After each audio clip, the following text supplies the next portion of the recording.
This is a wonderful house, isn't it? Yes? Nice house. Nice community too.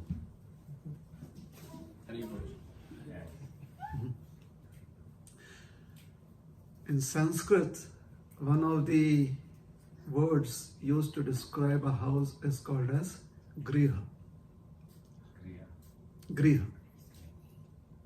Yeah.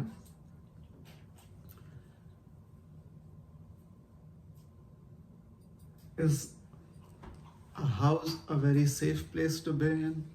It is. That's why we have houses.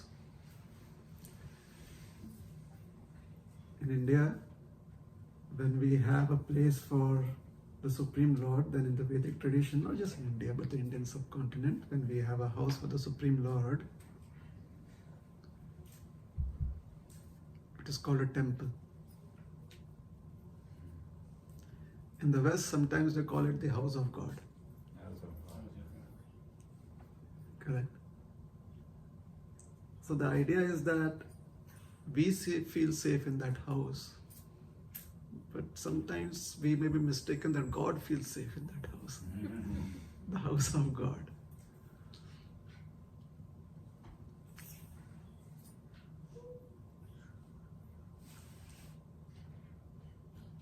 According to the culture of Vedic tradition, a house is just a facility to help us use our potential of service. So it's a place where one can render service. Service as an activity is very pleasing, or the activity of service should be very pleasing to oneself.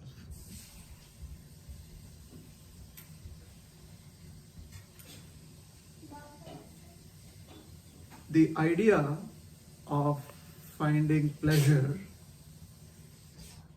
can be rooted in either one's imagination of how I may be satisfied with everyone else working for me. It could be very, very self-centered.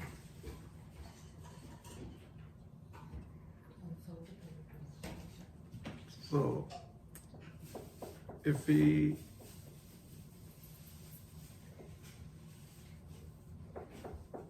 know somebody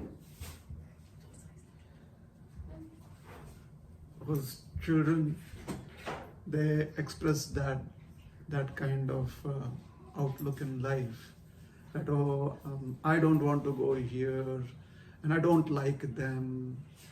Sometimes children may express their feelings like that. So in Vedic culture, and I guess any other culture too, but specifically in the Vedic culture, that expression is not very much acceptable. We would want the child to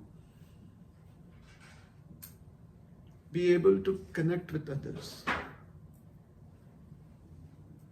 So we would respond that as an elder, we would respond to the child's feelings by saying that, no, beta, no, they are good people. The child may say that, no, I don't like the dress.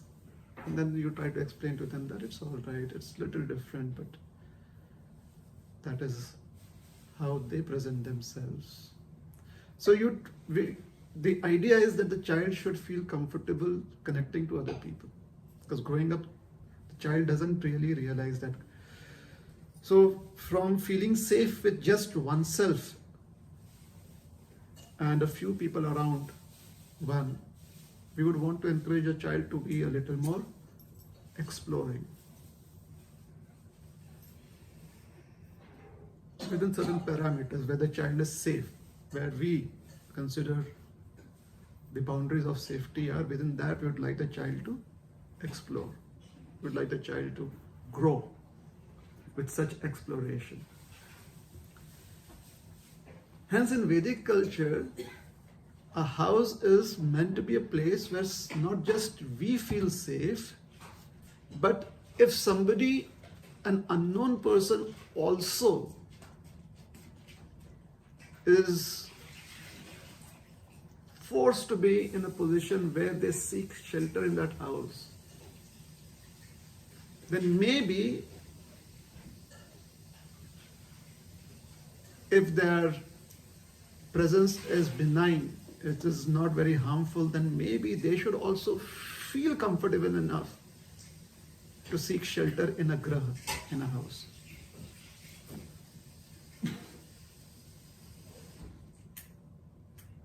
Is it too complicated what I'm trying to say? The person is unknown. Like, the members of that household may not know who the person is. Completely unknown person. There's no way we can judge whether the person is going to be harmless or would cause harm. We don't know that. Only time would tell. A culture where, or an ecosystem where one can give a certain benefit of doubt to a certain extent, a certain benefit of doubt, that maybe the person is in distress, needs some help. We welcome the person into our house. Correct? And we put our faith that everyone is a gentleman, everyone is decent. We put our faith in that approach to life. Do you know what such people are called as? Just as in Sanskrit the word for a house, one word for the house is graha. Such people who appear at your house, you know what they are addressed to as? Atithi. Isn't it? The English word for Atithi is? Yes. Are guests unknown to you? Stranger. Guests who are strangers? Stranger guests. Atithi. So in that part of the world, especially the Indian subcontinent, the Middle East, Southeast Asia,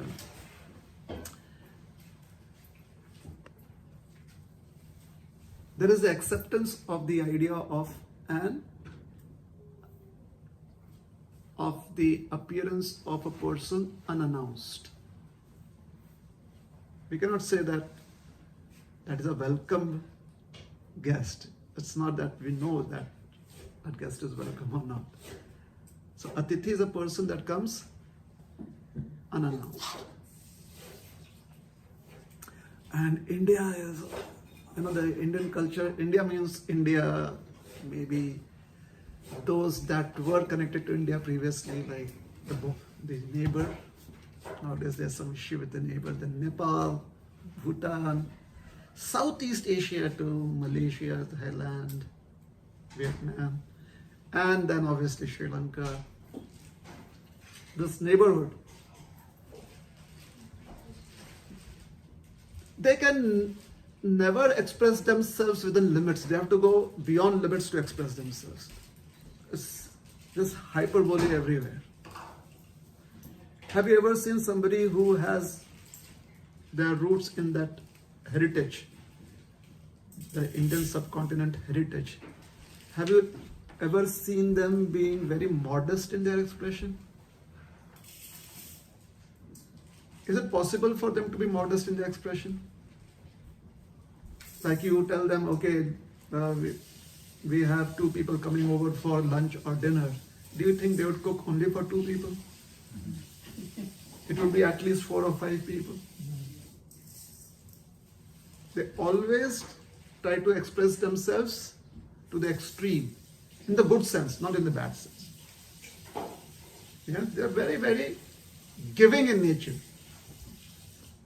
Hence, when they describe guests or their idea of how they should relate to guests, then it's like, oh, the guest is like God Himself.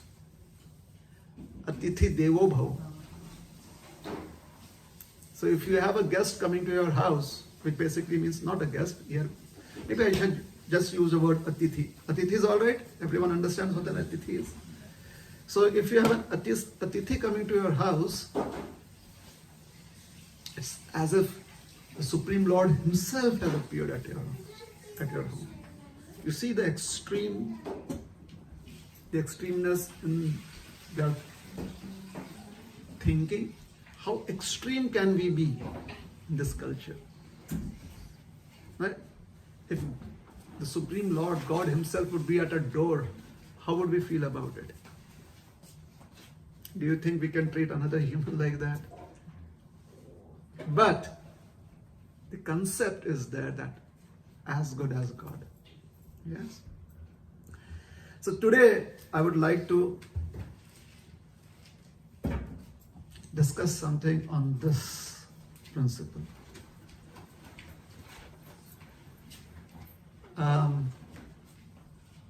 There are various humorous anecdotes with reference to these kind of relationships in our texts, in our history books, like the Panchatantra, books of wisdom, or the Hitopadesh, sometimes Niti, books also that teach you the codes of life or codes of living. So once a story is interesting. It's about a person like you and me who thoroughly believes in going out of the way to serve Atithi. You know, people like that. Like, oh, this is one of the ways. It's good in Krishna consciousness, this principle is not so much, I guess, talked about. Otherwise, you know how we as devotees would react to such principles. Like, prasad is very beneficial for advancing in Krishna consciousness. Everyone believes that?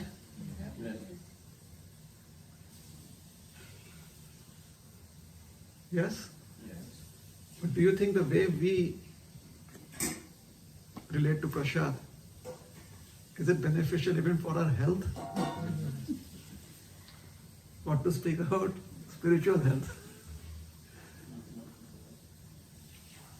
Yeah? So we also kind of try to really be very extreme. Like if we decide to chant a little more than 16 rounds, then it is directly at 25 or 64, nowhere between. In between. For those of you who can relate to it, it's either 25 or 20, sometimes 20, 25, 50, 64. And after 64, it's never 100, it's 108 directly. Am I right? I mean, we really go overboard, isn't it? Imagine if we were also taught this as a cardinal principle, Atithi Devo Bhava. You know what we would do? We would be pulling out neighbors out of their houses and tell them, we have to serve you, you have to be our Atithi. Because it's a cardinal principle in Krishna consciousness. Where am I going to find an unknown person for today afternoon? You are that unknown person. I don't know you because I need to serve. So there was one person like that in our story. He was married. And you have to take certain vows during marriage. You know, you promise something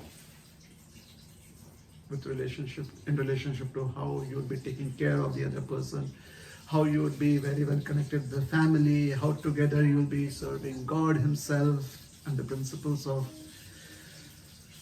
religion as accepted in your culture. So those are certain vows that you take during marriage. How many of you are married here? I'm sure you don't remember taking those vows. Because, yeah, just as you have a lawyer representing you in court, you never have to be there.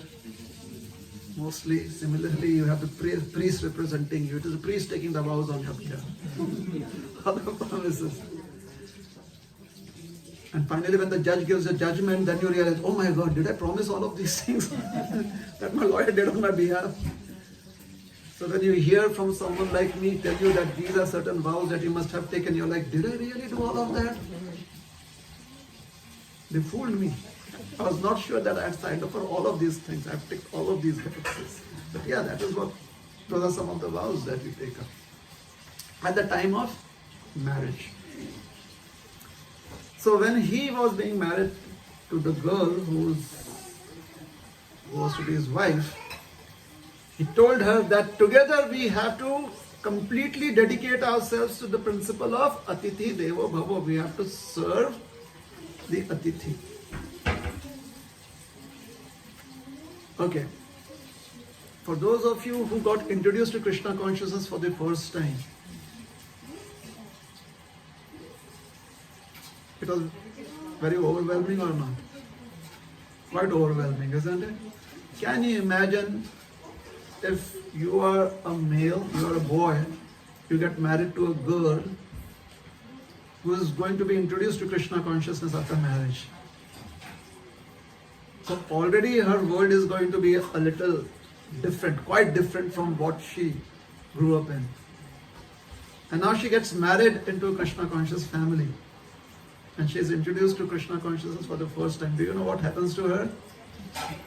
I have no idea because I never got married.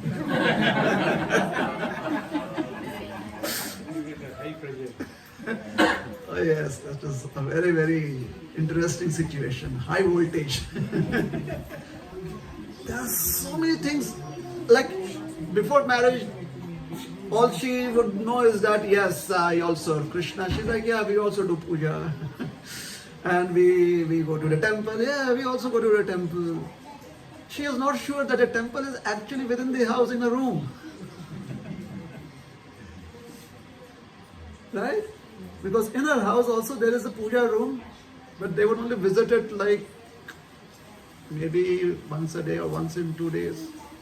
Or maybe on certain occasions. Here every day there is Mangal Aarti going on. Do you think they sign up for that?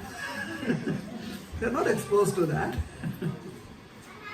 But then they kind of accept it, isn't it?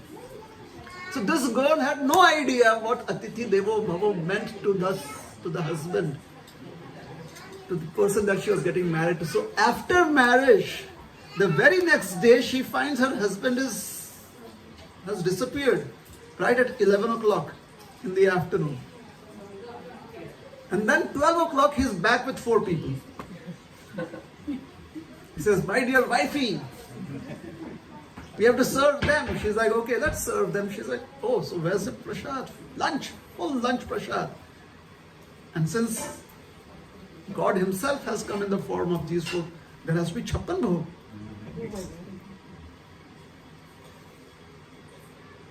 So the wifey dear has to cook. The next day, again, he's disappeared. Now she knows that, well, this could be happening. He's back with 3 people, 5 people. By the end of the week, she's like, what is happening? Because if the guest comes, you have to entertain them. So the husband is sitting nicely and talking to them. It's the wife that has to be in the kitchen and cook. She was okay. She had kind of signed up to be cooking for 2 people and maybe the in-laws. Unannounced, unknown people coming in every single day. So after 7 days, after a week or so, she thought that maybe she should have an open conversation with her husband. The conversation didn't go anywhere. No, this is the only thing that we are doing. See, we are so, what do I say, fallen? We are so incapable of doing anything else. All we can do is only serve people. So let's do it. The wife is like, yes, you sit and talk to them. I have to cook. It's not easy cooking every day for so many people, right? She was a smart lady. This is a story from, I said, one of those books, the books of wisdom. Being a smart lady, she knew, she could understand that she would have to look for a certain opportunity to turn the tables. Well, she may have some space, isn't it? She needed that. Like she would be happy to trade places with him, he go and cook and she said, that was not possible. So, 2 or 3 days after that, on the second or third day, she got an opportunity. Her husband brought in atithis. There were about 4 of them.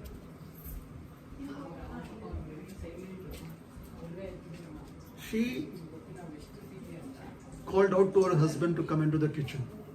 She said, I'm running low on salt. Can you get some salt from the market, please? He says, yes, immediately. And he ran off. He told his visitors, please excuse me. And he ran off to the market. As soon as he was out of the door, a couple of minutes later, the wife comes in front of these visitors with a huge pestle in her hand. You know the pestle? Mortar and pestle. You've seen that? No? In the factories now we have that mortar and pestle. Previously they used to have it at homes too. A smaller version, but really heavy. It's like hard stone, sometimes heavy wood. She brings it huge pestle with her. Dear sirs, I'm so very sorry, but I have to tell you something. I have this opportunity. You see, after feeding our guests, my husband has been told by an astrologer that he should beat them with this pestle.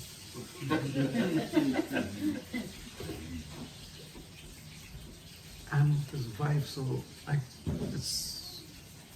would want him to stop, but what can I do?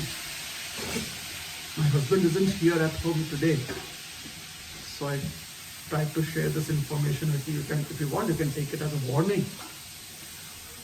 Those 4 visitors, it was as if they had flight on their feet. They just ran away from the home. So as they were running away, the husband was running back with salt. He's like, oh, they're running. What's happening? But I have salt. I have to give it to my wife so that she can cook for them. She says, first I'll give her the salt and then I'll go after them. So he goes into the house to give the salt to his wife. And within a minute, within a seconds, she asks him, he has only that much time. As he's entering the house, running, and he says, why are the guests running away? She said, oh, the guests told me that they want the pestle. I said, how can I give you that pestle? This is ours. He said, what? You denied our guests the gift of this pestle? Oh, stupid woman. We have to serve them. If they had asked us to give us our house, we should have given it to them. Give me that pestle. So he takes that thing on his shoulder and is running after them. Hey, please come back. Please come back. Take this with you. But they are so far away, they cannot hear him. They can just see his actions. And they see him like doing this with that huge thing in his hands. They're like, oh, this is a madman. His wife was such a gentle lady. It is good she warned us. And although we are running away from him, look at his madness. He's running after us to beat us with that. And we've not even been fed. His wife told us that it is after feeding us that he beats us. It seems that he's not very happy that we are running away, so he's running after us. They ran away. And do you know what happens with people who do not have good experiences with another person? What do? They spread. Yes, they talk. They spread the message. Very soon, the entire village and the villages around them, they came to know of how this person beats up his guests after feeding them. After that, he was like, I don't know, Krishna is not giving me an opportunity to serve him in the form of a tithi. And his wife is like, thank you, Krishna, for giving all of them the intelligence not to be coming to our homes. Anyways, so this is the other side of that concept. When you take things to such extremes where they could hurt you, then actually you've lost the principle. Just as a guest is as worshipable as God himself, your wife is actually the representative of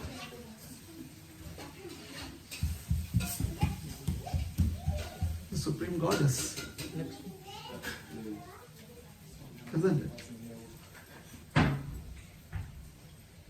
So you cannot just have one principle in life and be very extreme about it. You have to look at all the principles that could be helpful for you.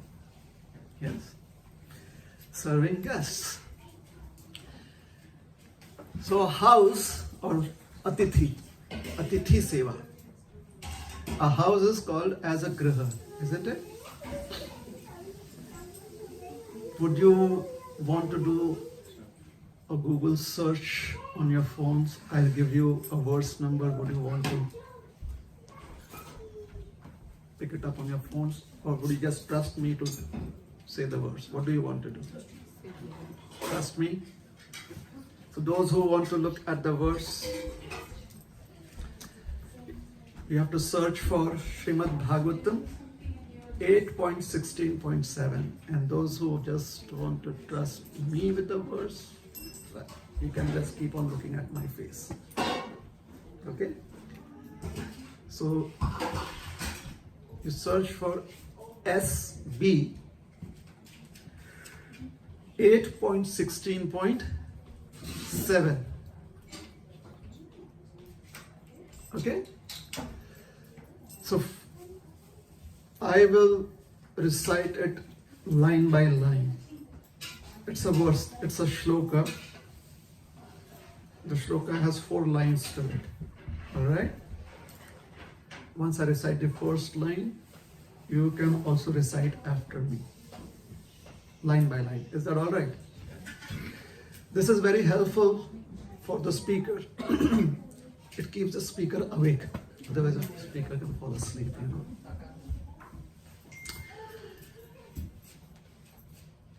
Griheshveshvatithayo Griheshu yeshvatithayo Nachita salilairapi Yadi niryanti te nunam Venuraja grihopamaha. So for those of you who pulled up the verse on your phone, look for the synonyms. Look for the word for word meanings and see what the word Venuraja means.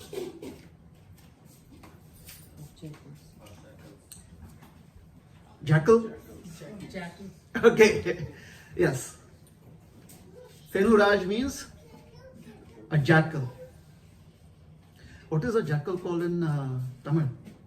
Nari. Nari. In Hindi, Lomri. fox. Alright? In Bengali, it is Shrigal. Those are some of the languages that I know. Shrigal. In Hindi, it is also Siar. Siar or Lomri. Shiar. Gujarati? Shiar. There it is. Alright? A very, very cunning animal. You can never trust that animal. Yes? However, you find it all around you, living right next to you in a village. Where does the jackal live? In your fields. And what is its home? A hole in the ground. Maybe we did not know that. That is what a jackal does. If at night sometime you can hear the jackal howling. The howl of a jackal sometimes appears to be like the crying of a baby. Okay? An uncultivated field may have a lot of holes and burrows in it. Certain burrows, where the opening is small, it could be a rodent. But larger openings in a field, a villager is very careful about putting one's hand inside that. The reason being, a jackal can bite off your hand. Snakes usually the openings are small. A snake would not like to burrow itself into a hole with a large opening. Generally wouldn't do that. But a jackal, Shiar. What did it say? Tamil? Nari. Its bite is very sharp. Alright? So Feruraj has been used in this verse, and another word that has been used is griheshu, a house. So what is being expressed here is a very important principle of householder life by none other than Kashyapa Muni. Kashyapa Muni is a phenomenally intelligent person. So intelligent and having so many wonderful qualities that he is referred to as a Muni, a great personality. His first wife or his eldest wife is Aditi. Kashyap Muni has this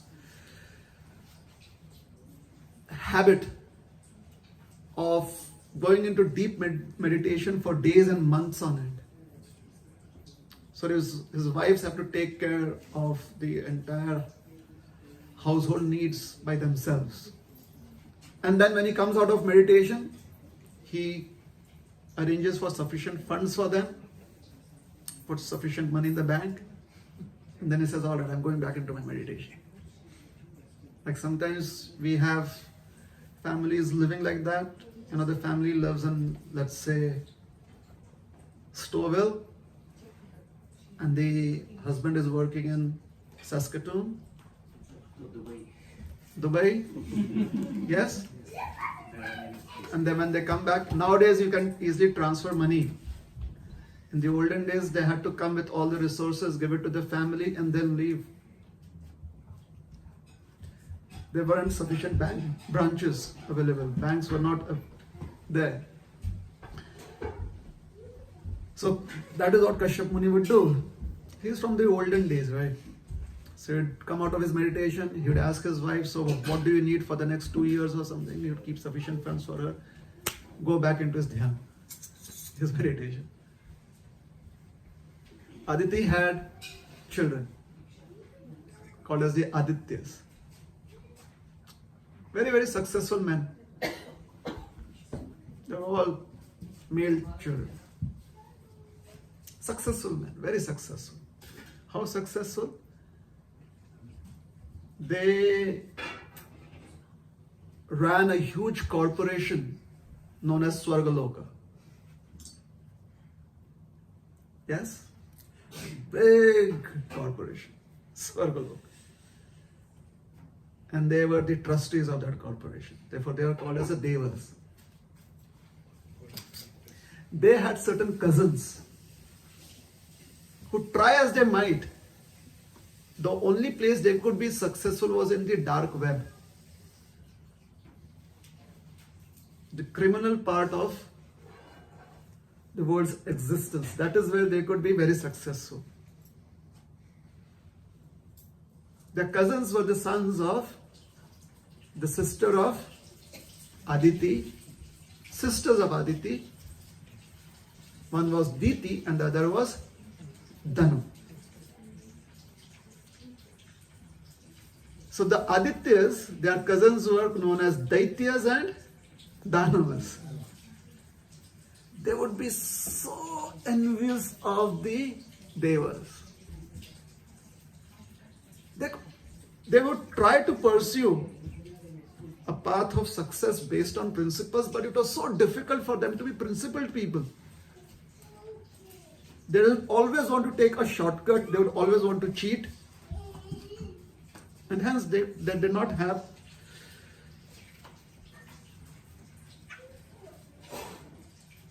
their corporations were not, what is it called as? The white taxpayers world. There's black tax and black money, white money. So they were in the world of black money.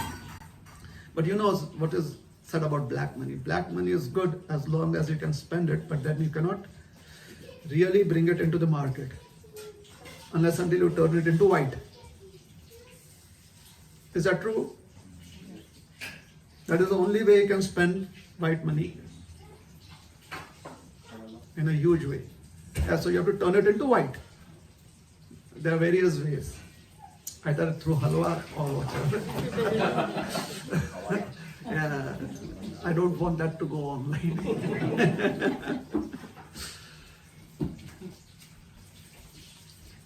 So,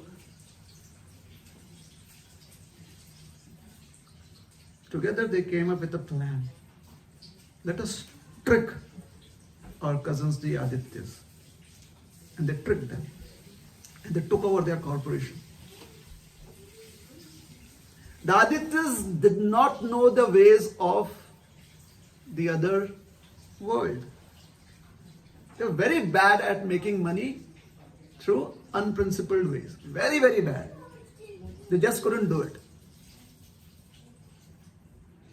So now they had lost their profession and they did not have any openings in the good world, in the white money world. So they were very, very depressed. So Aditi was not happy with this. But what could she do? Because she herself did not have any means to help her children. The means were provided by her husband, Kashyapa Muni. So she had to wait for her husband to come out of meditation or dhyan. So her husband comes out of meditation or dhyan. He looks around. Smart person, right? Smart people immediately. Like a mother is very smart. As soon as a child enters the house, she's like, oh, did you do this? The child is like, no. Tell me the truth. How does she know what the truth could be? She's smart. So Kashyapa Muni was very smart. He immediately noticed that Aditi is not happy. So he asks her what could be the cause of her unhappiness. But just as a mother does not straight away ask a child,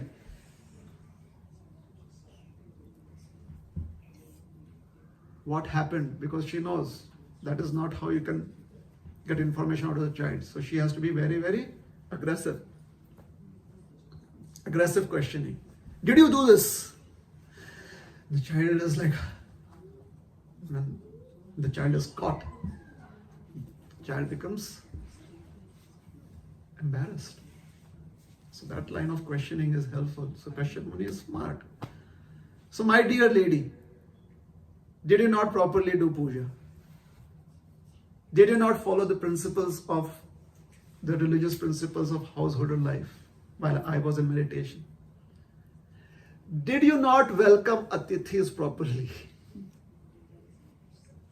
Are your sons doing well or are they unwell? She asked questions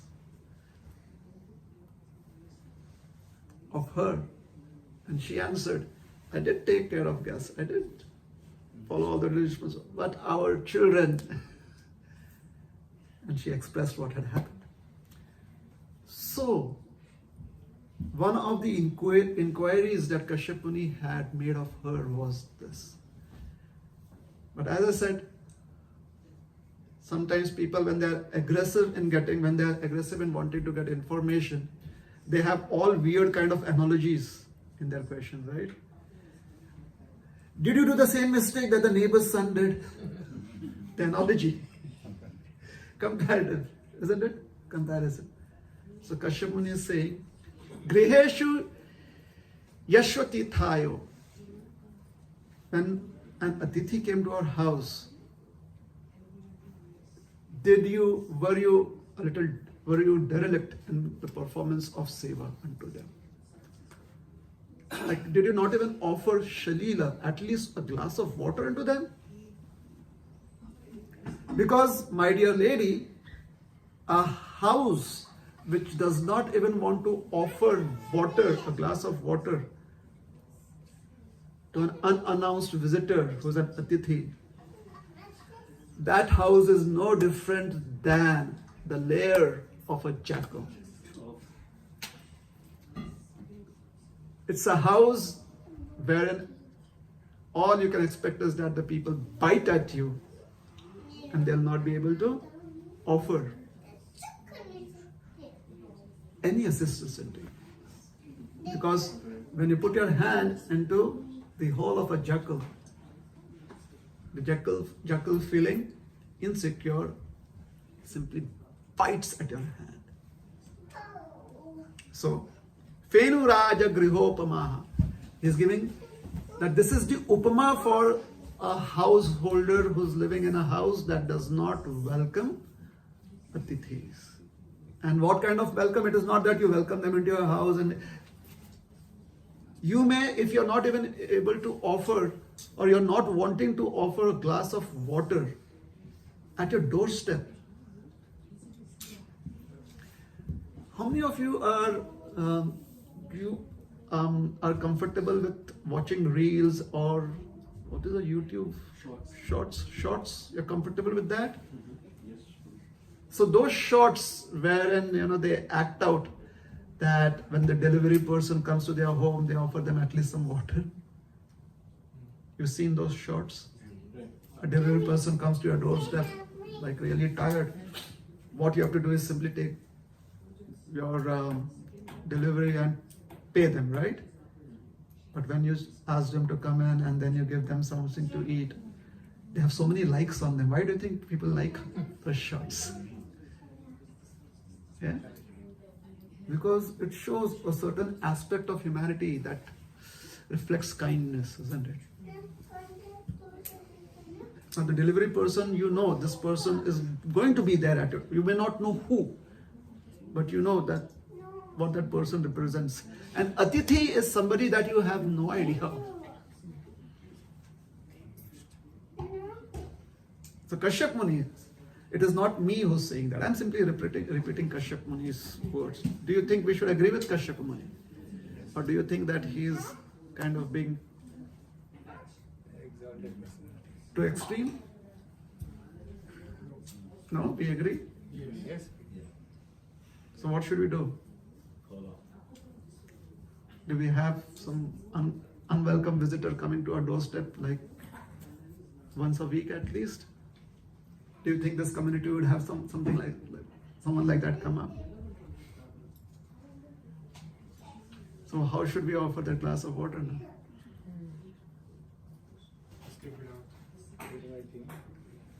That's a challenge in today's times, isn't it? But just because that doesn't happen, what do you think? Should we not be prepared for such an event occurring, for such an occurrence? We should be prepared, right? So how do we prepare ourselves? How do we prepare ourselves to offer at least a glass of water to an unknown person in today's times? It doesn't have to be at your house. Correct. It could be outside in the community. Correct. They call it random act of kindness. Random act of kindness. So this community, this neighborhood, do you think we'll find homeless people around here? Is it easy to find homeless people around here, or would we find them downtown? Downtown, mostly downtown. Because they know that's where there's more traction, right? So then we have to go to a place that does community services. The kind of neighborhoods that we live in today's times, because we need that kind of security, isn't it? If we have to keep that, the potential of serving in that format, if we want to keep that alive within ourselves, we have to go to places where we can render community service, because at such places we get an opportunity to interact with unknown people. There could be visitors coming to that community place, the place of community service, right? So we are fortunate that we have a church as community services held every week. That is known to us. Is it? Yes. In the evenings? Yes. And every week we hope to have at least 1 or 2 new people come to our gathering, right? There we can offer them service and keep it alive. Isn't it? Atithi Seva, right? Yes. Or we go to a very heavily populated place like India and live in a densely populated place which is secure, like certain Indian neighborhoods or Indian subcontinent, and there try to do seva. The community comes together, just offer that service. Somebody or the other is going to just pass down the road and you can offer them at least water. Jala seva it is called in India. Like they keep huge pots of water, especially in the summer. So it is just an avenue for us as humans to be able to practice kindness towards unknown people whom we call as Atithi. Srila Prabhupada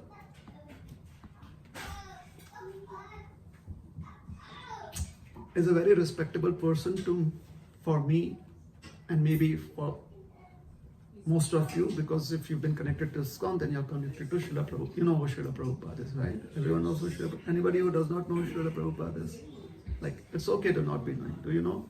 Everyone knows about Srila Prabhupada, at least something about him? Yeah, right here. Yes? We have a disciple of Srila Prabhupada sitting here in the audience. Oh, Hare Krishna. Yes. Mother Bhishmaka. Sorry? Name is Mother Bhishmaka. She is a Prabhupada disciple. Hare Krishna, Mataji. Hare Krishna. Thank you so much. So, thank you for letting us know. Yes? Srila Prabhupada says in one of his purports, he is revealing certain aspects of his childhood. He says, in India, the custom is that even an ordinary person is offered a glass of water if he suddenly visits. At least a glass of water if he suddenly visits, and one cannot offer him food stuff.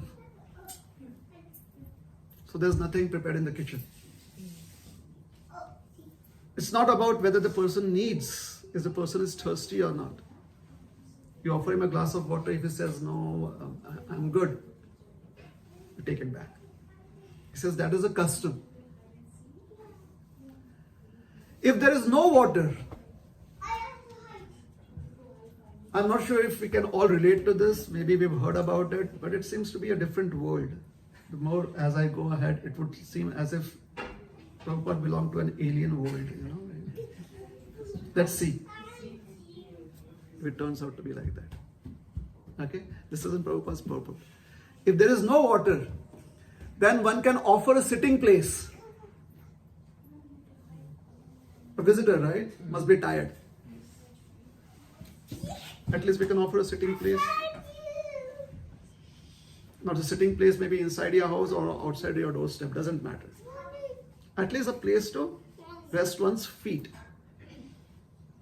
So if there is no water, then at least we offer a sitting place. So what does that mean? It means that if you're offering them water, you've already offered them a sitting place. At least come in.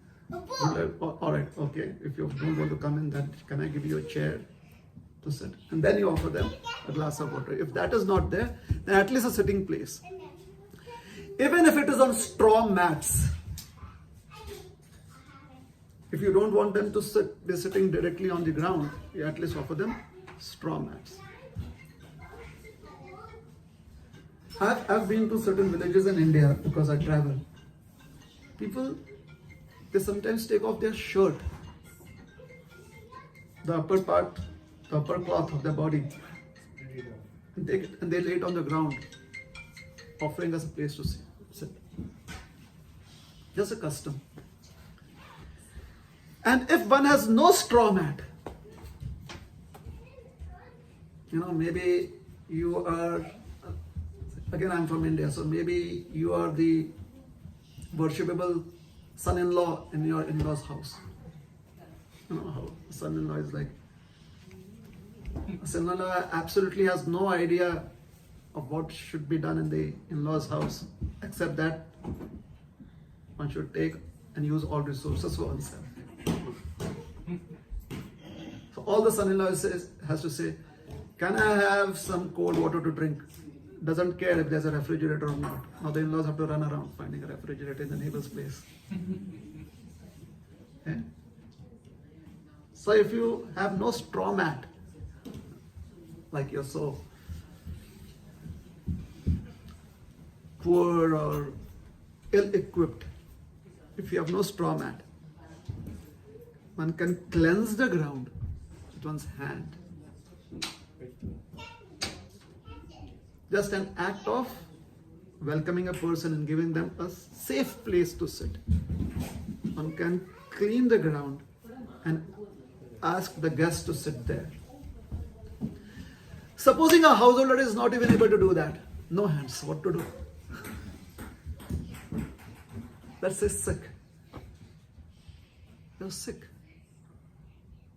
Or in a situation where you're not even able to clean the ground and offer them a place to sit. And with folded hands, he can simply receive the guest saying, Swagatam, welcome. And if he cannot even do that, so weak that is not able to speak, so weak that cannot fold one's hands together, maybe lost one's speech, whatever the situation. And if one cannot even do that, then he should feel very sorry for his poor condition and shed tears and simply offer obeisances with his body or within his mind, along with his family, his wife and children.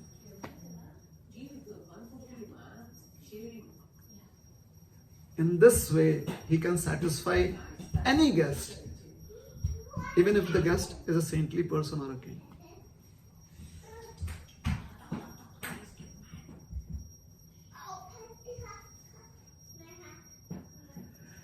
All right. What is the last line? Even if the guest is a saintly person or a king. So a king may sometimes not be satisfied with minimal resources, right? Or but he says, or if he's a dacoit or thief. That has not been mentioned here. So. That's a good question.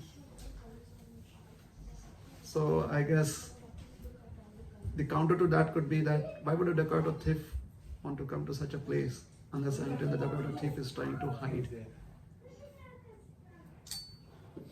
So So many cheats these days, Prabhu. Cheats, yeah. They know there's nothing there, so what can be done?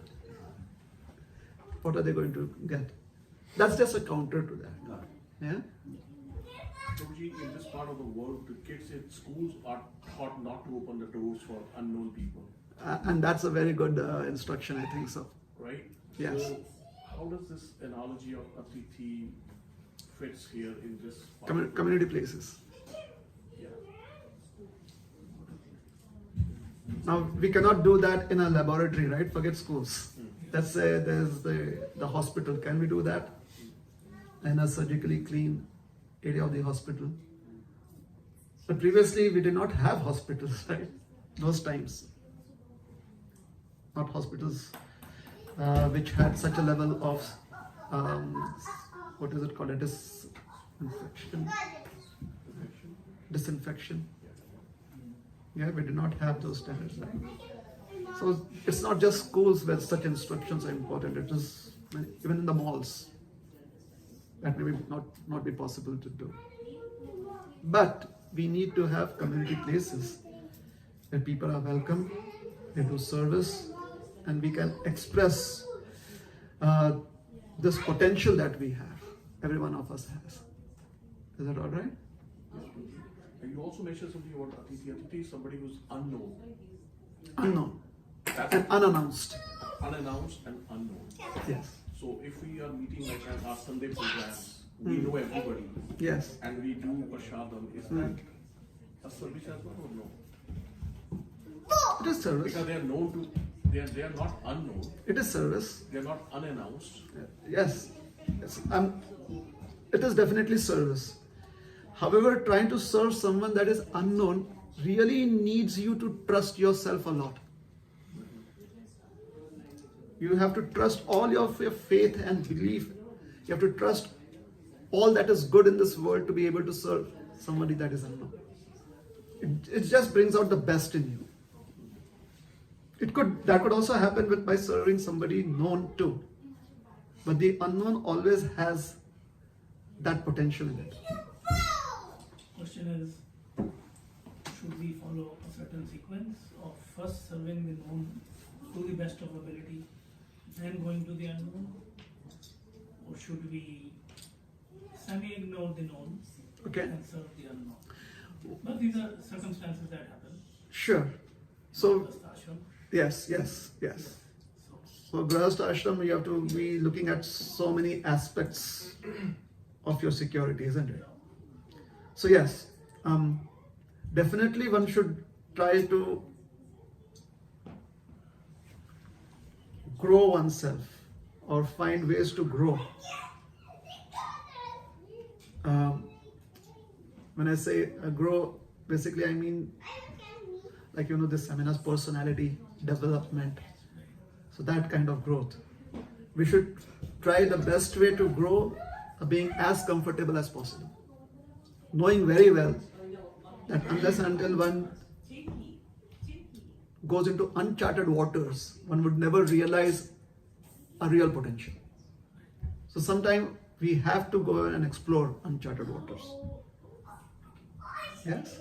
One has to be ready for that, that's all. So hence at community places, whenever there's an opportunity to serve an unknown person as a guest, and one has that opportunity, one should try to overcome the shyness, the discomfort that's there, and see if it is possible to explore that opportunity. So Yes. Prabhu, offering the water is just a notional thing, right? It's a notional thing because it's very easy to offer water in that part of the world. Now it would be very difficult if you are in a remote desert. But their offering of water would be like you're offering 5-star treatment, isn't it? So what I was trying to say is, like for example, you are traveling, you are here. Mm-hmm. Most of us are Atithis. True. And you are offering your intellectual wisdom with us. Okay. Can this be an example of the seva that you are doing? Well, here my role would be more of a postman. I'm just trying to, or a medium. I'm just trying to deliver what my intellect has been impressed with after receiving guidance from someone else, like Prabhupada. So I'm just sharing. Okay, let's take a 2 step backwards. Now, for example, many of us are new here, or we are new to getting that Krishna conscious wisdom. But if you want to serve, either we go to downtown, look for those people, those who are hungry, we feed them. Right. Right. Another option could be that in this community itself, there are lots of old age homes. Supposing we went to those old age homes and we performed some maybe kirtan for them, the old people, 1 hour kirtan session. Right. Will that be a kind of serving our atitis? Definitely, it could be. However, the only thing that does not fit in is that it's already planned and it's kind of announced somebody that you already. It's the event has been planned out. So the unknown in the sense of time is no longer there. So it's good enough. It's very good actually. But should it be called as Atithi Seva? Maybe one of the subtypes of Atithi Seva. The complete idea of Atithi Seva is unknown, unannounced. So, Prabhu, going in the food bank and serve yourself there, is it a seva? It's a place of community service, isn't it? Yeah. So in today's times, that is what we have. Yeah. Like going to the hospital or a old age home and doing some service there. These are facilities that we have. At least when we go to such facilities and offer service, we keep that idea alive. Yeah. And hopefully if we are in a situation like that, it will help us. That idea and the practice of that idea as a habit would help us to perform. Or That's maybe it. in the winter time, we can go and distribute some blanket to the people who are sleeping on the street, outside. Yes, yes. All of those are various ways you can serve. So should we categorize all of that under Atithi Seva? Let us be a little Indian. We like to stay in the gray area, you know. Is it a yes or a no?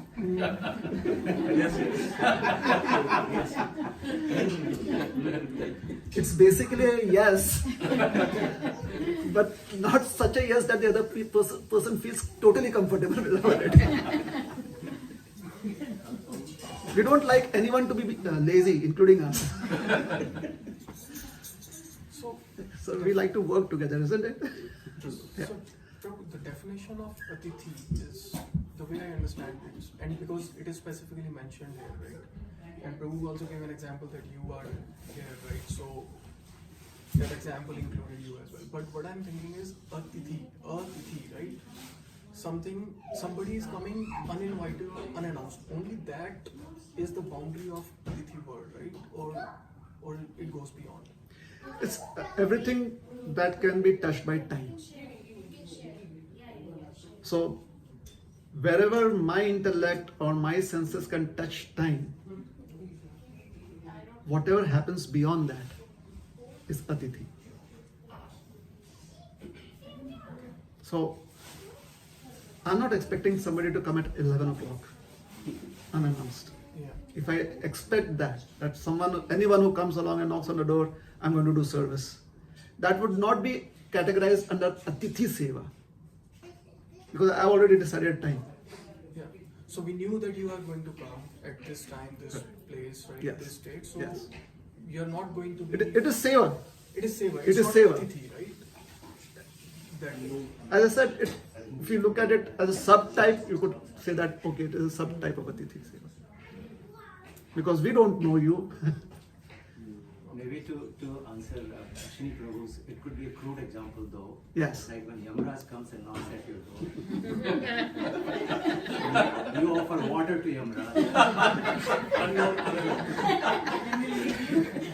But he's not unknown. He changed his mind. Unknown, he changed his mind. Prabhuji, definition is He'll go to my neighbor's house. Yeah. He becomes so happy, he says that it's not work. Yeah, he'll go to my neighbor's house. Yeah. Not thinking that why he has come there. So most probably that if somebody offers Yamaraj a glass of water, that could be Atithi Seva with people who are not well versed with the Vedic tradition. Because in that tradition they have no idea that the god of death visits like that. So if they are not aware of that, and if they are able to offer him with all of his brilliance when he comes, like, you really shake with every iota of energy that you have. You shake with, you feel so energized, but somehow or the other, all of that energy is dovetailed towards fear, I guess. Our chant Hare Krishna. Oh yeah. Those who practice the Vaishnava tradition, when they see Yamaraj, they are so excited. Hey, Mahajanji!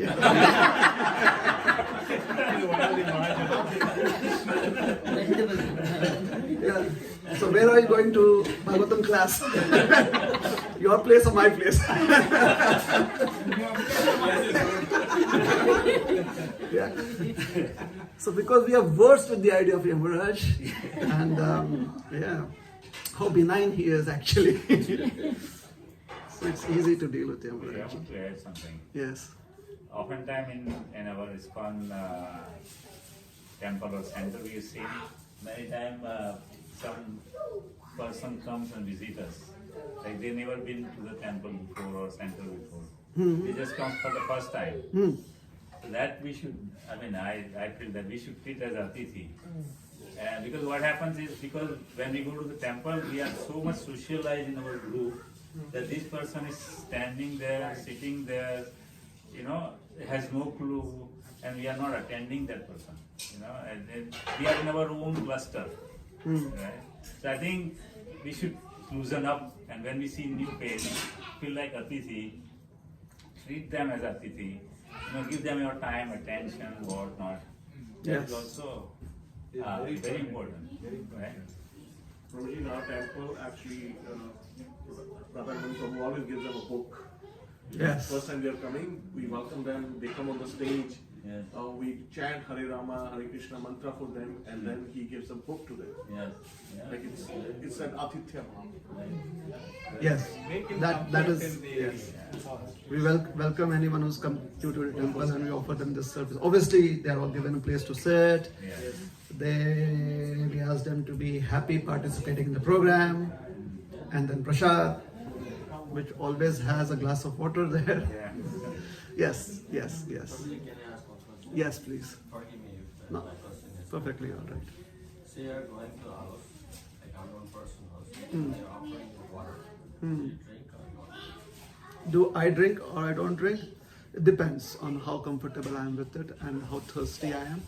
So sometimes if I am not comfortable or if I'm not thirsty enough, I just take the glass of water, say thank you and give it back. Because they are showing the love and they're offering, they're giving the water, right? Yes. Like sometimes people offer me, or if you have experienced somebody offering you a rose, what do? You accept it and keep it aside after some time, don't you? Is that an offering of love too? Similarly, if I'm not comfortable enough and if I'm not thirsty, So you can refuse. I'm not refusing, I'm accepting it. I've accepted it. They have offered, I've accepted it. When they offer, it is theirs to offer. When I've accepted it, it is mine. Now if I offer it back, it is mine to offer it back. Isn't it? Yes? Yes. Yes, you want to ask something? Prabhu, just a one quick question. We're talking about doing the community service, doing some charitable work like giving the blankets or doing some kind of a work in a community. How can you, isn't that just a community work? It's still you are accumulating a good karma. How that is actually benefiting in your Krishna consciousness? What really benefits us in a Krishna consciousness is the chanting of Hare Krishna Mahamantra. Right. Right? Mm. Everything else that we do is an extension of that. Mm. So, most probably we are not looking for it to be benefiting us. We are looking for how it can benefit the person that we are offering it to. Okay. So you mean to say like I'm not able to still getting it, offering a blanket to somebody else. How that is actually, I'm just not understanding. How is it that part. beneficial Yeah, for them? Yeah. No, beneficial to us. Yeah, we are getting a good karma, but that is not something that we are looking in a Krishna consciousness to accumulate the good karma. We wanted to go beyond the karma, right? So how that is actually helping us in Krishna consciousness? How is it helping us? Yeah. Again, okay.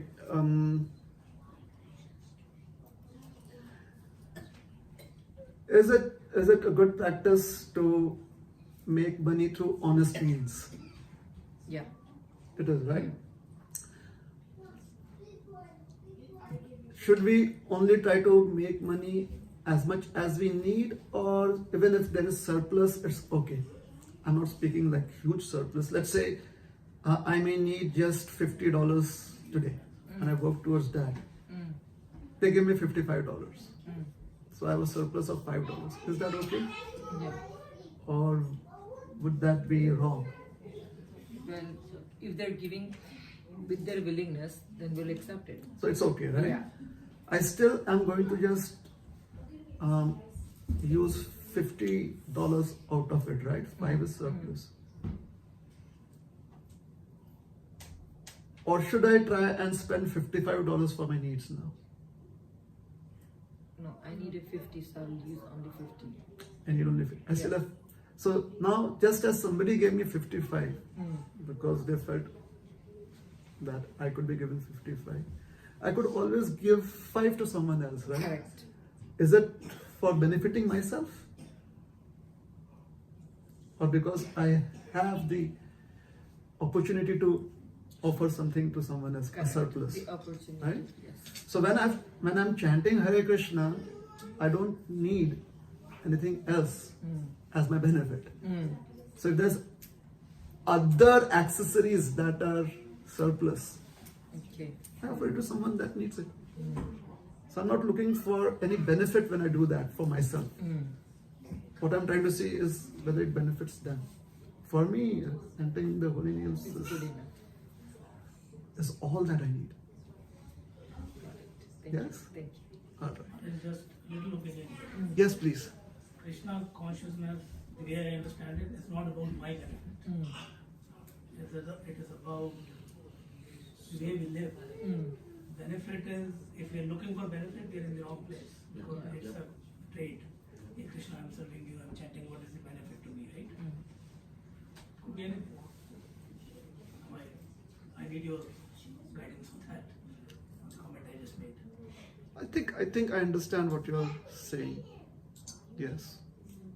It's like trying to be selfless, isn't it? Because the minute you put condition, then it is not unconditional. Then I'm just doing Then it's not conditional. Yeah, it's unconditional, isn't it? ritual, yeah. Yeah. Hmm. That is, am I right? Definitely. No, okay, so maybe simpler terms, you can elaborate a little bit.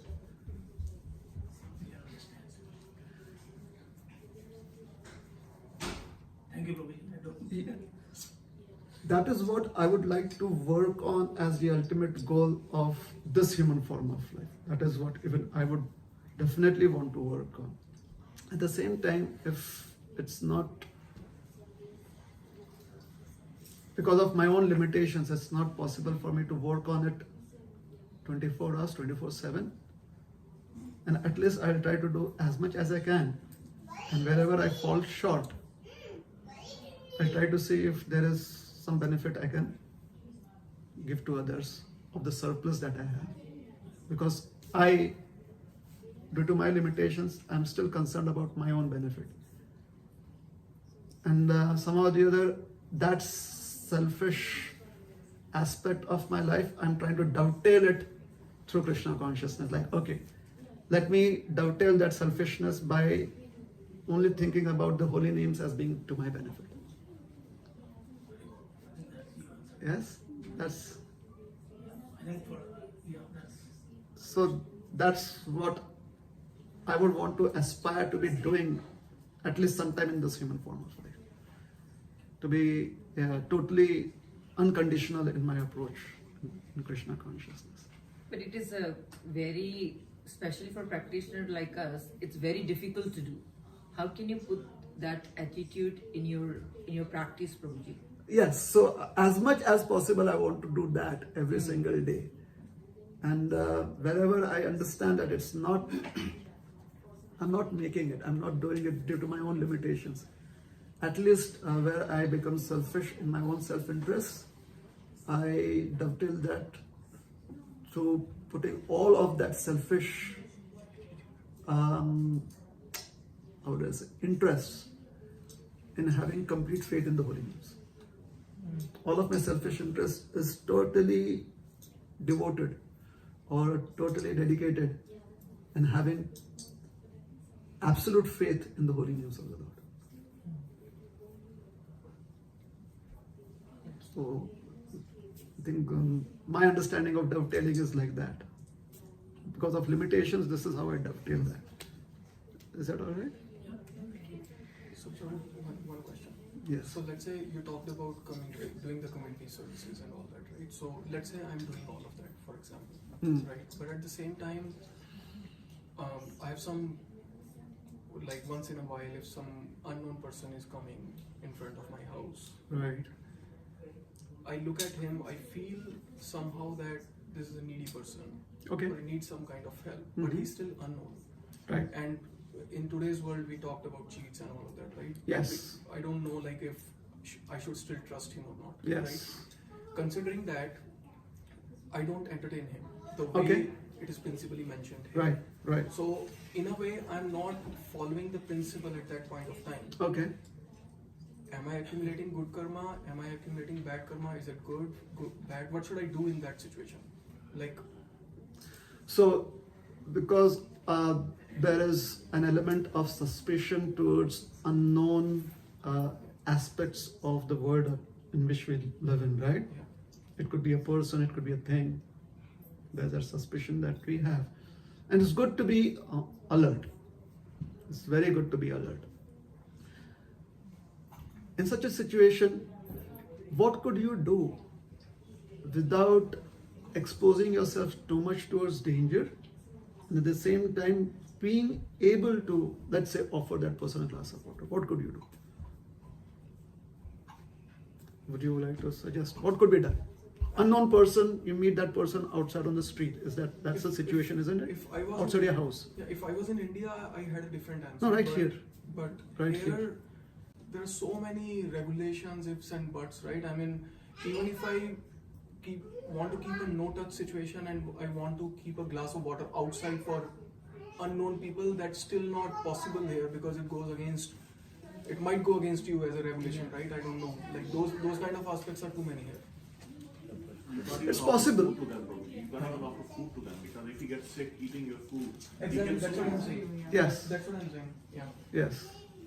No, but here you can keep a bottle of water outside, like the 24 pack, right? I mean, many times they offer it like that. Is that possible? Yeah. They can open it. When they open it, that means we are not liable. The company is Is that liable. okay? I don't think anybody would open it. Yeah. Being practically, yeah. Even if you put somebody, like the packet is there, Yeah.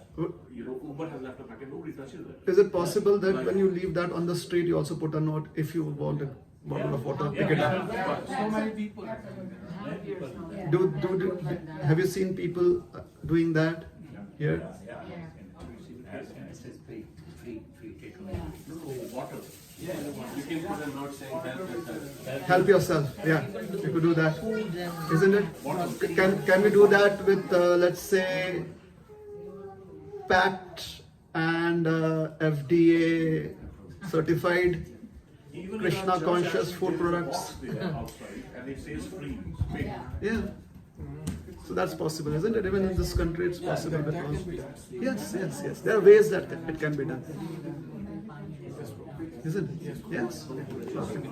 Yes. Prabhu. Can we shift the gears? Are you done with your pravachan? I'm almost done. I was, I got seriously sidetracked. So I wasn't here. I had to go out with Prabhu for some time. I don't know if you covered it. I would like to know a little bit more about your personal journey. Oh, You are a doctor. We heard that in the intro. right. Can you share with us what made you get into Krishna consciousness and share a little bit about your personal journey? Okay. I'll just. This is matter of fact. So I read Prabhupada's books, and I realized that even this is a career choice that I can make,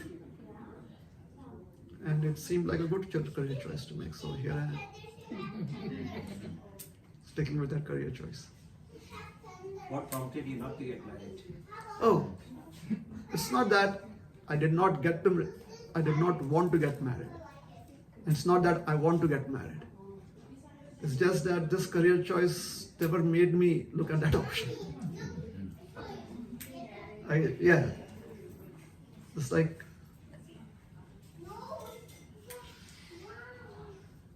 growing up in India. I grew up in India.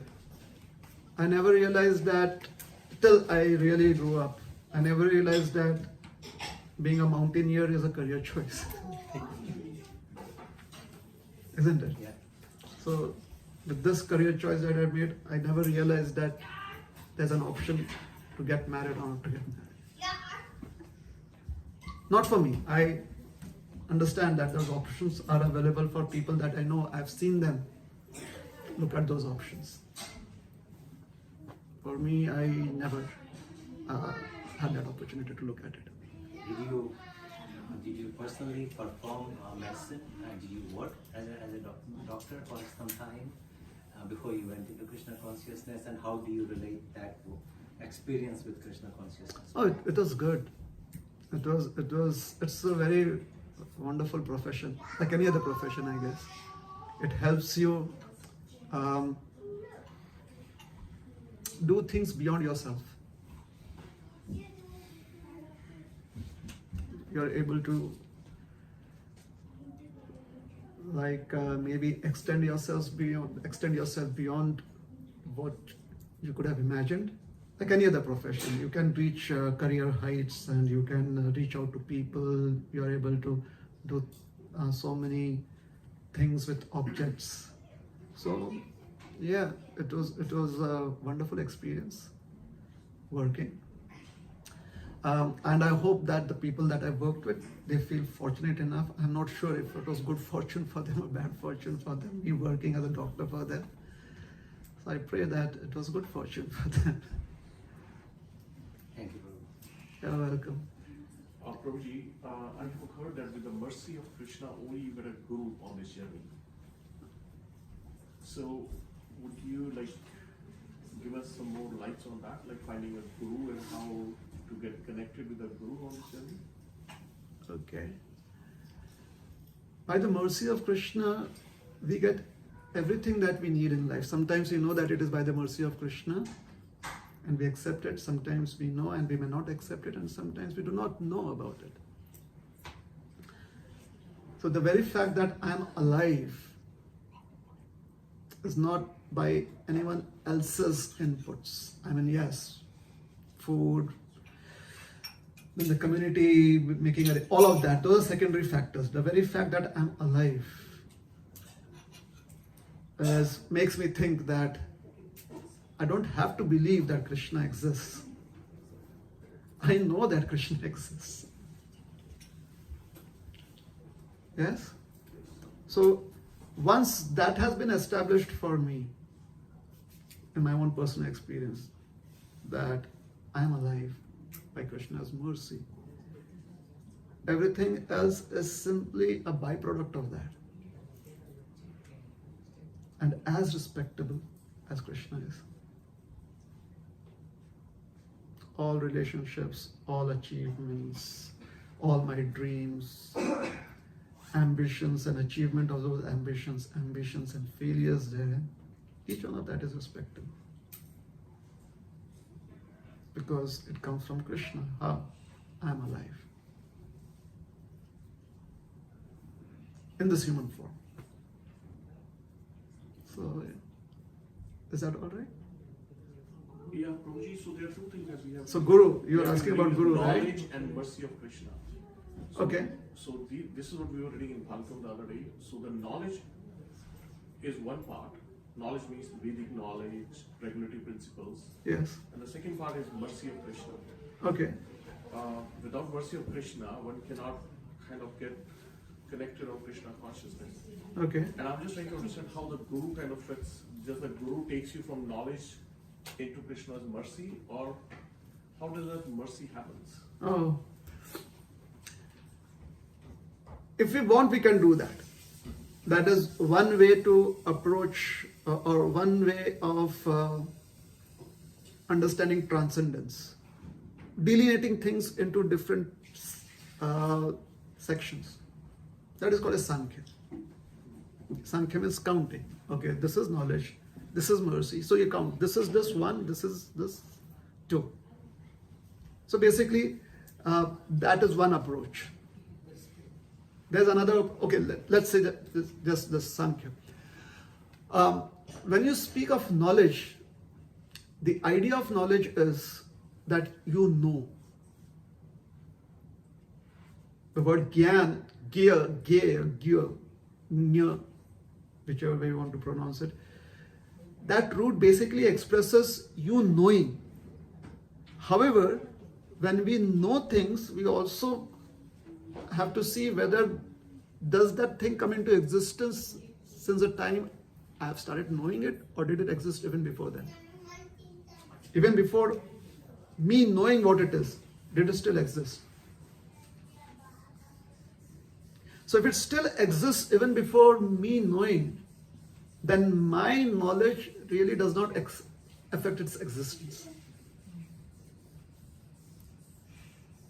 That again makes me want to analyze if my knowledge is dependent on the existence of that object before me knowing it. So is mercy dependent on knowledge, or does knowledge have its roots in mercy? So if we are looking at mercy as existence, about which we come to know as knowledge, if we look at that, then mercy is not different from Krishna, because Krishna is existence. No? And me knowing about it is a part of that mercy, is an aspect of that mercy. So even knowledge becomes Krishna then. Is it all right? Yes. Or we can take the other route also. That is also all right. But okay, mercy is separate. So this is Krishna. Here is knowledge. Now I have knowledge about Krishna as mercy. So what should I do with that knowledge? Can I connect that knowledge to the mercy? That is a Sankhya way. Confusion came like, okay, do you have Krishna's mercy? Then only you can go down on the path of knowledge? Or should you have knowledge to get the mercy of Krishna? The Guru aspect So is... that's where the Guru aspect was coming. Yes. And that's what I was trying to understand from you, how Guru kind of fits into this equation. Okay. Does Guru takes you from knowledge to Krishna mercy? Or how does it work? Typically, a Guru is someone whose relationship to you, or it should be, whose relationship with you is that at least the Guru is at a little higher level than where you are. If your goal is to go higher up. So, would be elder to you, more knowledgeable than, whatever, whichever way, on a higher level than where one is. Isn't it? I meet somebody, like today in the class, I asked him, what is a jackal in Tamil? Nari? Nari. Mataji said Nari. Gujarati, Shiar. So, both of us, we know what the object is in English. A jackal. I do not know what it could be in Gujarati. I do not know what it could be in Tamil. Isn't it? So in Tamil, he or the Mataji, they show me what it is. So because they are showing it to me, now I have knowledge. Who are they? For that aspect, they are Guru. So what is a Guru? A Guru is someone who's on a higher level than where one is. Is that alright? So Guru is someone who points a finger at an object that the Guru knows and tells me, see, we were talking about that, this is what it is. Hence, a Guru helps you to see, gives you the eyes to see. When we say eyes, a Guru is somebody who has seen and therefore can show to me what is to be seen. So in the Bhagavad Gita, that is called as Tattvadarshi. Darshi has seen. Then there can be a formal process of wherein we establish a relationship of Guru and disciple. That is formal. That formal process is based on this principle. So a disciple has to inquire. What is a called in Tamil? Inquiry. The Guru receives that inquiry. Now, I didn't look at, maybe I just looked at him because I know he speaks Tamil. I didn't look at her. The inquiry was out in the open. So sometimes a Guru comes unannounced. Yes? Other times a Guru is known to you. This is in terms of common dealings that we have in life. When we want to understand dealings that are more subtle, like, all right, how do I understand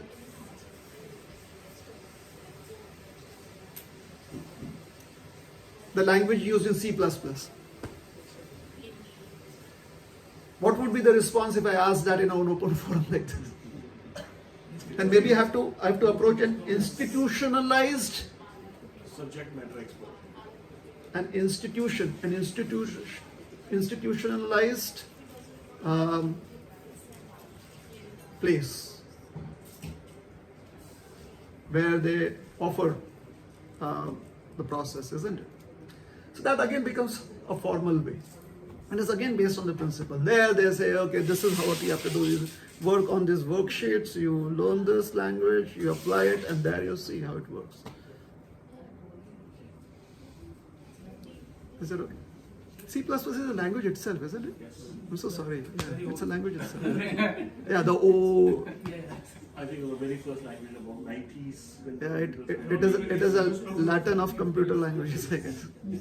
Yes. So, all right. Yes, What I wanted to actually speak on was how Chaitanya Mahaprabhu received a very unique gift when he did Atithi Seva.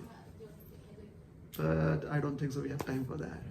So There we'll was stop. one example of Sridhar and Chaitanya Mahaprabhu visiting vegetable vendor Sridhar, right? Sridhar. Yes, there They is. had the tear service, basically. Yes. So that's one of the examples I had. Commercial land, right? It could be. I know we don't have time now, but can you summarize it? Okay, in summary, Chaitanya Bhagavat, Vrindavan Thakur, the author, says, one day Advaita Acharya saw an unknown person sitting beside him. The person was very, very simple looking and very, very benign and looked to be very harmless but attractive at the same time. So he looks at the person and says, oh, I think you must be a Vaishnav sannyasi. That person doesn't say anything. He says, I'm actually a low-born Shudra. Come here to serve you. Mukunda is another personality in Chaitanya Bhagavat who has a unique gift. He's a person that you go to when you cannot, a code breaker basically, when you do not know how to solve the problem solver. So Mukunda has in many instances been this problem solver. He sees there's a problem. What is the problem? Advaita Acharya is saying, you are someone special. He says, I'm a low-born shooter, a low-born person, and I've come here to serve you. So there's a problem. How do you solve this? So he starts chanting very appropriate verses from the Srimad Bhagavatam. Somehow or the other, he knows which verses. He starts doing that, and this personality is crying tears in ecstasy and is shivering in ecstasy. And all the devotees understand that he is special. You must be connected to the great Saint Madhavendra Puri, says Advaitacharya. And he says, I know that you are a disciple of Madhavendra Puri, therefore I came to your place. Who are you? I am Ishwara Puri. Gopinath Acharya is sitting there. Later on, we come to understand that Gopinath Acharya did service to him as an unknown. There are few personalities in Chaitanya Bhagavat whose references just explain that people would just land up at their place. Like Nityananda Prabhu just landed up at the place of Nandanacharya. Nandanacharya said, please welcome. He doesn't know who he is. He gives him place to rest. Chaitanya Mahaprabhu says, hey, Balaram is here. He tells everyone in Navadvip, Balaram is here, find him. They search everywhere, couldn't find him. Chaitanya Mahaprabhu takes all of them to Nandanacharya's house. There they meet Nityananda. Anyways, sorry. Again I sidetracked. So Ishwara Puri. Ishwara Puri is spending time in Navadvip. So a couple of days later, he is walking along one of the pathways right next to the banks of the river Ganga. And he sees a young, dynamic gentleman coming towards him. Looks very effulgent. The other person also sees him and feels connected to him. So Ishwara Puri goes up to him and says, hey young man, who are you? Where are you coming from? I would like to know something about you. You know, sometimes when you see somebody like that, you just walk up to them and say, I don't know, I think I've seen you somewhere. I don't know, I would like to know about you, right? So that's what happened here. He says, I'm Nimai Pandit and I'm coming from my school. He says, oh, you are the Nimai Pandit? I've come all the way from Navadvip to meet you. I've heard so much about you. Nimai Pandit says, sir, please come to my house and accept prasad. And right there and then, he invites him to his house, gives him a place to sit, water to wash his feet and hands. And his mother, Sachi Devi, cooks food for them, offers it to Krishna and serves prasad. After he has prasad, he sits in the temple hall, the puja room, because then the others also need to have prasad, right? So he's sitting in the temple room, and then Chaitanya Mahaprabhu joins him. Nimai Pandit joins him after some time in the temple hall, the temple room, and they discuss about Krishna. And both of them are very happy, because that is all Ishwara Puri does, discuss about Krishna. As of yet, Nimai Pandit hasn't asked him who he is. Maybe it's not the etiquette. Because a sannyasi, you just serve a sannyasi, you don't ask him, so which temple are you from? Maybe not. At least in those times. So Ishwara Puri stays in Navadvip unknown to lots of people that he is Ishwara Puri. In fact, he spends a couple of months there. And during his stay there, where he lives with Gopinath Acharya is the brother-in-law of Sarvabhaum Bhattacharya, who moved to Jagannath Puri. And when Chaitanya Mahaprabhu came to Jagannath Puri, he served Chaitanya Mahaprabhu along with Sarvabhaum Bhattacharya, who is his brother-in-law. So Gopinath Acharya was living in Navadvip. Ishwara Puri Maharaj is staying at his place. Chaitanya Mahaprabhu has served him. He meets one of Chaitanya Mahaprabhu's most intimate friends, someone that Nimai Pandit is very close to, and the other person is actually, he feels himself to be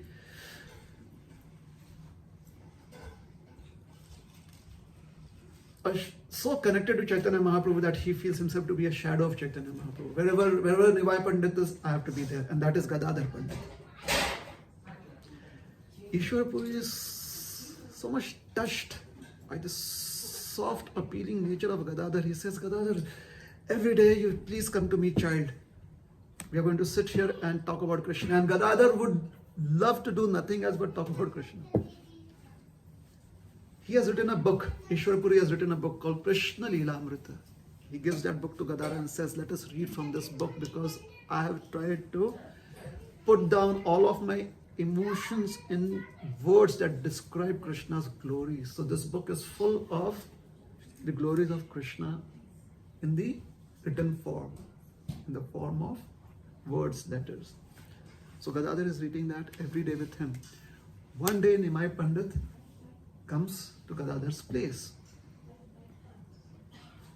Oh, what are you doing? What are two of you doing? Oh, we are reading from the Krishna Leelamrita. Nimai Pandit says, can I also do that? He sits down to read. He loves it. He says, can I come and read with you every day? Ishwar Puri says, yes, I would love to do that. So for a couple of days they are reading together. Every day for a couple of hours they would come together and read. And after 2 or 3 days, Ishwar Puri Maharaj says, you are a renowned Pandit in grammar. I would like you to go through this book and edit it and see if there are any mistakes. Nimai Pandit says, looking for mistakes in the service offered by a devotee is the gravest of all sins.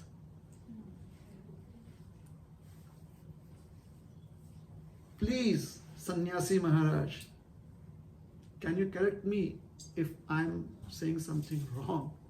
So he puts the ball back into Ishwar Puri's court. Whatever a devotee offers to Krishna, Krishna accepts it with love, whether it is perfect or it has imperfections in it. So how can there be any blemishes in the written word of a devotee? Ishwar Puri Maharaj said, thank you for the big words. You're still a scholar. I'd like you to go through this through your scholastic understanding. So he says, if that is your order, he takes the book. He says, oh, this verb here, this word, the verbal root of this is being improperly expressed. I think the other form of this word should be used, wherein the same verbal root is being expressed, but it should be in another form. So according to the grammatical rules, the expression of any root word, it is known as a verbal root, right? From which many words can be expressed. Let's say, for example, door, so doorman, front door, back door, so door. That becomes the word that can give rise to so many other words. So there is a verbal root. There are at least 180 ways that can be expressed according to rules of grammar. Parasmai pade, atmanaspade, ubhayapade is the ways, and each has permutations and combinations of 3. So ultimately it comes out to be about 180. So Chaitanya Mahaprabhu said that you have expressed this in one way, atmanaspade, whereas the correct way would be parasmai pade. That's it. Ishwar Puri Maharaj says, oh, thank you very much. Let me think about it. So the entire night he's looking at it from various grammatical options. And he realizes that what Chaitanya Mahaprabhu is saying is also correct, and the way that he has used it is also correct, because that verbal root can be used in the form of ubhayapadi. Ubhayapadi means either this or that. Both ways is correct. So the next day when when Nimai Pandit comes to his place, he says, I have thought about what you have expressed, and I think my usage of that word is appropriate because of these reasons. And Nimai Pandit says, I'm so happy to have been defeated by you in grammar.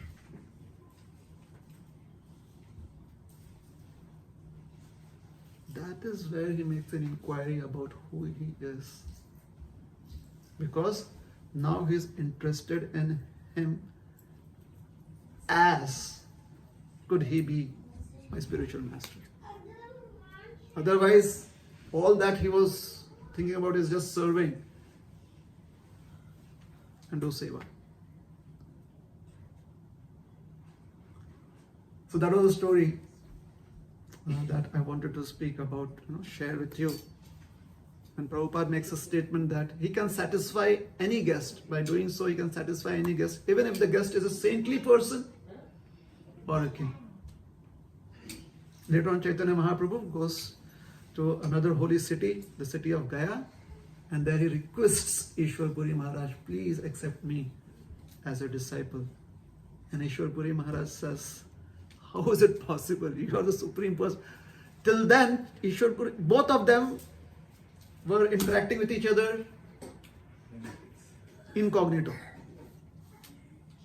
He knew that he could be someone special. Ishwar Puri Maharaj knew that I definitely feel he is the supreme personality of Godhead, but he had never ever expressed that to him.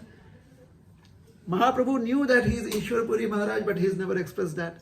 They were having fun with each other in the incognito mode. They were happy.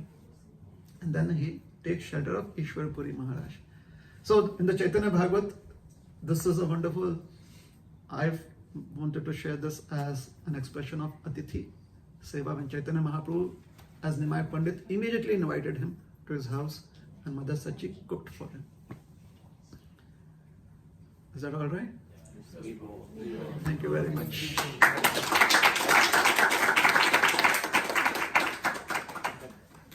That subject also helps Prabhu's question like how to find Guru. Oh, it does? Thank you for that insight. I had no idea. See, you always need devotees around you. I did not look at it from that point of view, but yes, it does. You think it helps us in understanding that relationship between the guru, disciple, and how do we know? Yeah, it does. Atithi Seva, I guess. Thank you so much. There are a few other instances. There is one from Ramayana also. We'll leave it for some other time, if Krishna willing. Hint, Yuddhakand, Vibhishan visiting Lord Ram and wanting to take shelter from him. Lord Ramchandra explains about Atithi Seva. He hints at that, referring to a story from the Puranic literature, which is also being referred to in the Mahabharata when Bhishma Dev is giving instructions to Yudhishthira Maharaj. Shanti Parva. Okay? Hare Krishna. Shila Prabhupada ki jai, Gaur Bhakta Vrind ki jai. Hare Krishna. Rohinipriya Prabhu ki Jai. Shila Prabhupada ki jai.